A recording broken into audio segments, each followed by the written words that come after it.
Hello and welcome to the latest episode of Mission Compliance, unleashing growth potential for defense contractors. In today's episode, we continue down the road of understanding CMMC, its regulations, and controls. Up next is AU L2-3.3.9, limit management of audit logging functionality to a subset of privileged users. We'll break down what this control means, why it matters, and how it impacts your organization's cybersecurity posture. We'll also provide practical insights and strategies for achieving compliance and securing your systems effectively. So whether you're a defense contractor aiming to win more contracts or simply someone interested in bolstering your cybersecurity knowledge, you're in the right place. Banana.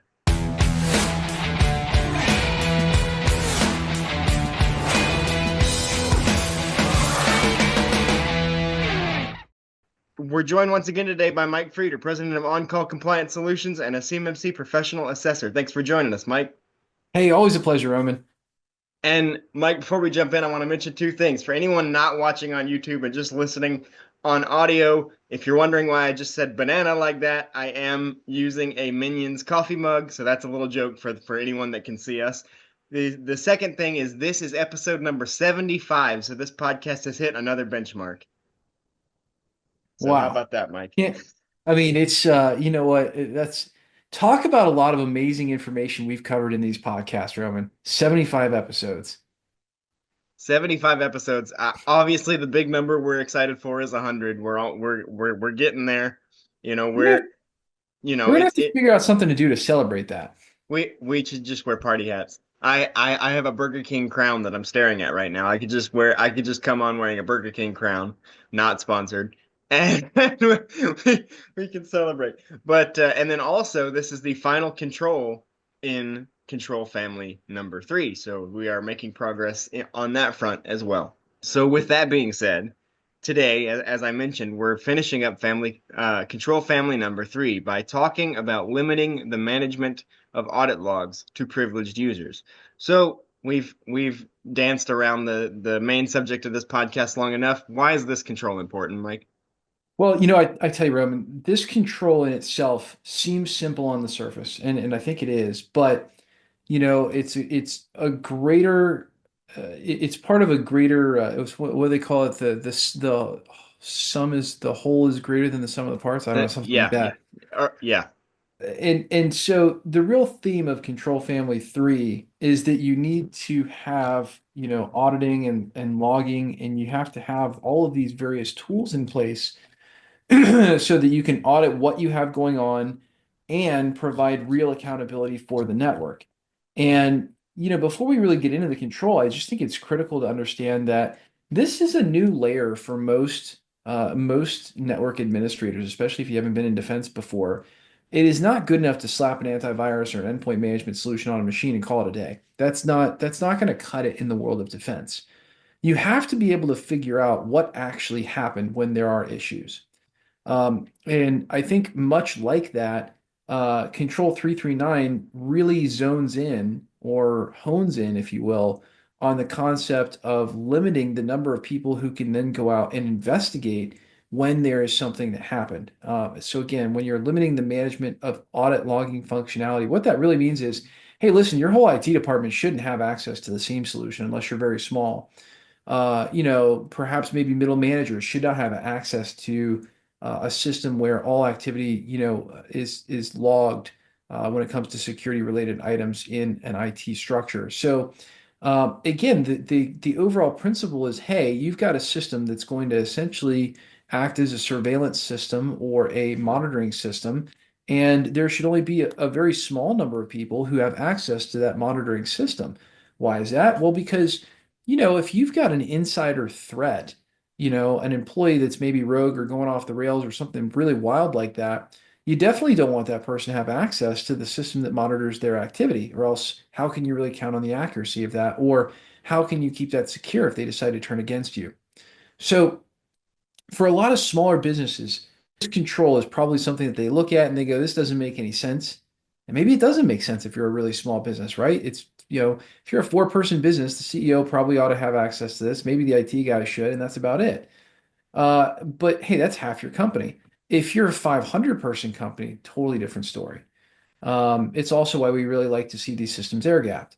But again, it's the point here is that you've got to limit the number of people that are there. You've got to limit the number of people who have access to it because if there is an investigation, you definitely don't want someone else able to tamper with those results and those logs and things like that. And it should be a subset of users. Those users should be privileged. They should be administrative level. And that's really what this control is calling out. So with that being said, there are only a couple of assessment points on this one. So what are they? Yeah, so the assessment points on this one, the first one is determine if a subset of privileged users granted access to manage audit logging functionality is defined. So the first thing is, hey, have we defined who should have access to these systems that are doing, the security information event monitoring, the logging, et cetera, log ingestion, the processing, the conversion of those into alerts, the alerts into tickets. Do we know who those people are? And is it a small subset of people who are privileged? In other words, not even all IT administrators need access to this. It's interesting that they really go the extra mile and put this control in place to truly give clarity to what should be there. And again, if we were to give a sample answer to that assessment point, we would say, hey, look, it's implemented.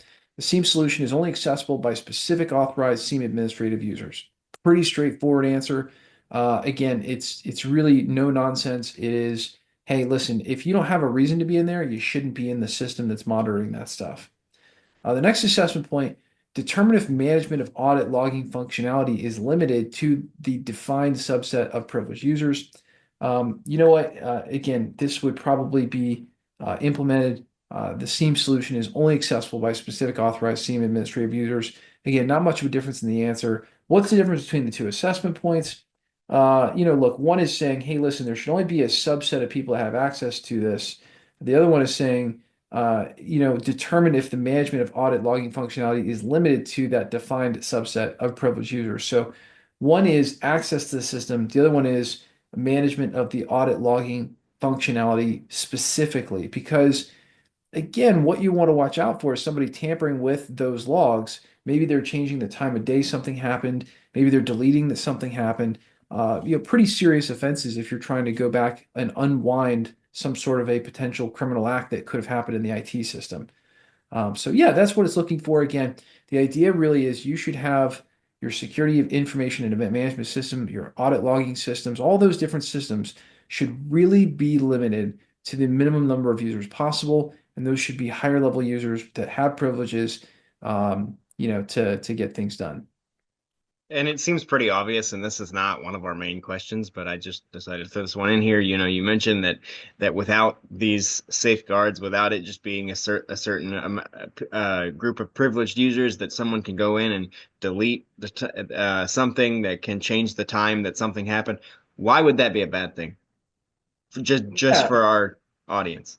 Yeah, so and we find this in a lot of ransomware attacks. What can happen is, well, first off, in a ransomware attack, oftentimes they're able to either change the time of day that things happened, or simply delete log entries that indicate the user may have been escalated in terms of their permission level. That hides indicators of a potential attack. So the first one is we want to make sure it's tamper resistant and that only specific people have access to it because there could be clear indications that we're about to be attacked coming through the system. So if we've got 20 people that are monitoring this thing, it's a pretty big team and it could create a whole lot of noise. Um, if it is if it's just one or two people, again, I think, in that kind of a circumstance, it depends on how big the team is, but the idea is smaller number of people, more impactful in terms of when they speak up, but also less people that could possibly miss an alert. That's a whole other thing is missing alerts. Um, so again, the idea is making sure that's accurate and means something. Another sort of negative that can happen is look, the DoD is going to want to do a forensic investigation of any circumstance where real CUI gets lost, stolen, etc. They want to go find out who's the bad guy. If you come up empty-handed in that kind of a scenario, that's not a really good look. That investigation is not going to go well, and it's going to wind up costing you a lot of extra time and money while they have to take extra steps and really figure out what's going on. So nasty stuff to have to deal with as a company, not what we want to deal with as someone who is in a for-profit business. So yeah, lots and lots of stuff going on there that we have to deal with. And all I can say is, again, when these logs get tampered with, we lose insight as to how the attack happened. May also give us more reasoning to cut off certain avenues of attack, right? If we don't have that information, we don't know how they got in. We may not be able to prevent the attack again, right? So repeat attacks are a huge thing. They already got in once, they could get in again. So there's that we're trying to prevent. There's just so many different reasons why these log files are incredibly important. And again, restricting the number of people just simply lowers the threat footprint to that system. So very important. Right. So this one does seem pretty straightforward, similar to the last couple that we've done. But what, if any, are the potential difficulties of enacting this one in an organization? Yeah, that's a really good question. Again, I always go back in this entire control family three to the real sticking point, which is even having a SIEM system to begin with, right? Even having a system that is ingesting logs and creating relevant alerts based on what's going on with your system in real time. That is an added expense, and it is not a normalized expense in the commercial world. It is in the defense world, but I think a lot of IT directors really have a challenge justifying that level of spend to their superiors. And so this is a great podcast to listen to if you're one of those people, because we explain the idea that everything else, for the most part, in cybersecurity is completely reactive. It's something bad's got to happen, and then the software can recognize that something bad happened and prevent it. But there are potential indicators of attack and a lot of major attacks. And a SIEM system is the only way to be proactive in knowing what's happening with the systems. It's just kind of the de facto tool of cybersecurity experts is to look through log files, right? Look at what happened in the system in reality and try to get intelligent alerting about that, while it's going on. So, yeah, I think the first one is definitely going to be just getting a SIEM system to begin with. Then after that, the next difficulty is actually, a quality implementation, right? So not just out of the box, but actually customizing those alerts, routing those alerts through a ticketing system, getting those alerts to mean something, getting the tickets to actually trigger off the right action in your support queues. And boy, again, if you are a small business and you're listening to this going, what in the world is he talking about? No worries. Your outsourced IT provider should have all these systems set up and able to, handle tickets for you. Again, if you don't have an IT provider, reach out to us. We manage technology for hundreds of DIB companies. It's what we do. It's what we're very, very passionate about and what we're extremely good at. So again, we already have all this stuff built into us as a compliant company. But again, it's really just it's almost like a cultural shift to move from reactive to proactive. And that's what's really needed. And I think that's probably the biggest challenge, Roman. I think it's really that mindset of things. As far as limiting the audit logging functionality to subset of privileged users, I don't think that's hard. I don't think there's really any major challenges to that. The worst case scenario is you've got an upper level manager who really wants access to a system he doesn't know how to operate. And what do you do in that kind of a case? You train, right? It's fine. If you got a CEO that really wants access to this, great. Um, let's go ahead and kind of get that let's get that taken care of. Let's get them trained. Let's make sure they know what they're doing, and all that fun stuff. Right. So if you've been following along with us for 75 episodes now, which when we conceived this, it doesn't feel like that long ago. It's crazy that we're on the 75th episode already. But if you've been following along with us this long, first of all, thanks, because obviously compliance sometimes cannot be the most exciting thing in the world. So if you've been hanging on with us for 75 episodes, you're awesome. But if you've been following along with us, you'll know that we do three main questions and then a silly question. And so that's where we're going to end it on this one. Well, maybe we won't end it. We'll see. But I will say that this is a particularly good question, especially considering the fact that I led this episode off by saying the word banana. Um, if a privileged user could only access audit logs using a magic phrase, what funny phrase would you choose to unlock the logs? Ooh, that's good. It's a good question. I told you it was a good one. It's a good question. And, and you can't use banana. That's mine. Can't use banana, huh? Well, that part's pretty easy. It's a good question. I think I'd probably use the phrase X-ray vision because I think that's a very good description of really what a seam solution and what is required in Control Family 3 is X-ray vision. X-ray vision is being able to see into your system and what's really going on, even when you can't really see it at a surface level with traditional tools. And so I think using the phrase X-ray vision is a phenomenal way to really indicate what it is that you're trying to do when you're working with these audit logs.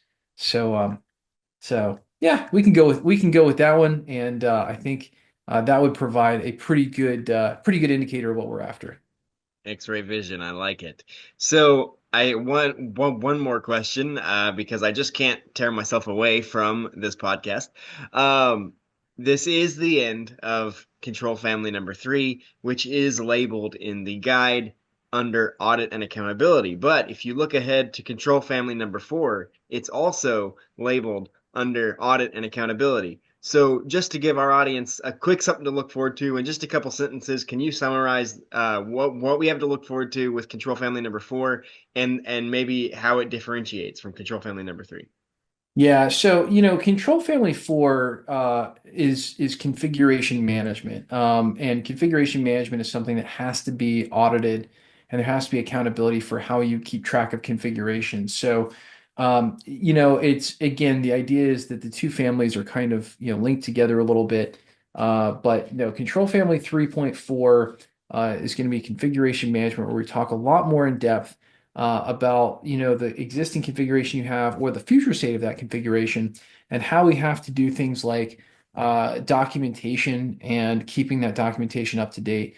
Again, it's pretty intensive to complete the documentation requirements in NIST SP 800-171. So in future podcasts, we'll cover that. We'll cover how to shortcut that, how to make it easy, and just generally what do you have to do for change management and change control, all of which is going to feed back into accountability where you can see it as a proactive feature. So lots of cool stuff coming in Control Family 3.4. But again, the two families do sit right next to each other in the NIST standard. Absolutely. Sounds exciting. Can't wait to get through the how many controls do we have in Control Family 4? Let's 7, I think. 7, 9. We have 9. So just like this one, we have 9 controls to talk about configuration management. So that should be very exciting for our listeners. Yeah, I tell you, it's interesting. Control Family 1 is super long. And then it gets a little bit shorter for a while. And then I Mhm. remember Control Family 13's got like a million Control controls. Family 13 has 16. It's the Yeah. second longest one Yeah. behind Control Family 1. Yeah. So if it feels like we're going really, all of a sudden we got out of Control Family 1, we're now going really quick. Fear not, there's always Control Family 13 to slow you down. I believe Control Family 2 and 12 are the shortest. I believe 2 had 3 and 12 has 4. So it all evens out in the end. Yeah. Well, and again, kudos to the folks over at NIST for designing something where unless the detail is really needed, they seem to have omitted it. So, again, if you look back at 853, NIST SP 853, that the government has to comply with, there's like over 450 controls. So, believe me, defense guys, you think you have it hard. Trust me, it could always be worse. You could always be pulling out of a control library like they do in the government. There you go. And that wraps up another great episode of Mission Compliance. We hope our discussion today has provided you with valuable insights, practical strategies, and the inspiration to navigate the ever evolving world of defense. We'd like to thank Mike for joining us to finish up Control Family number 3 and talk about the importance of auditing and limiting the access to a certain amount of privileged users. Thanks, Mike. Hey, always a pleasure, Rowan. But the conversation doesn't end here. We encourage you to continue exploring these topics and connect with us on our social media channels, which, again, for our listeners, is On Call Compliance Solutions, On Call Compliance, yeah, On Call Compliance Solutions on YouTube and on social media. I do believe it's just On Call Compliance on YouTube. It's not mission compliance. That's just the name of the podcast that works within on-call compliance solutions. So that's where you want to find us. If they haven't already, what should they do, Mike? Well, they should definitely subscribe, and for sure tell a friend in the defense industry about our awesome podcast and YouTube channel at On Call Compliance. We'd love to see you, and we love, most importantly, delivering awesome, valuable information to you guys in the DIB, our defense industrial base, those companies who make things in the defense industry, so that we can help you guys to be compliant, stay safe, and of course, win more defense work. Just like Mike said, don't forget to subscribe to the podcast on your favorite platforms so you always know when new episodes like this one are released. And we'd really appreciate if you could rate and review the show because it's your feedback that helps us to continue to bring you thought-provoking episodes and high-quality content. We get a lot of your questions on our shorts and on our videos on YouTube that Mike is always available to answer and give such good answers on. But it helps us to keep bringing you that content. Join us next time as we delve further into the dynamic world of defense, security, and industry innovation. Until then, and we hope you do stay with us for the next 75 episodes, take care, stay informed, and make compliance your mission. See you next time. Thanks, everybody. Banana.